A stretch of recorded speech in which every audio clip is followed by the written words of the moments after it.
तो साहिल पे पहुंचे, कश्ती पे सवार होकर कश्ती चल रही थी तो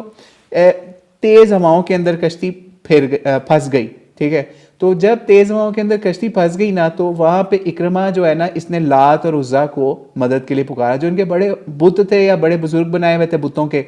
तो इन्होंने लात उज़्ज़ा को पुकारना शुरू किया। तो कश्ती वालों ने उस वक्त कहा, जो कश्ती के ऑनर थे या फिर जो उसमें ज़्यादा लोग बैठे हुए थे, कुफार थे,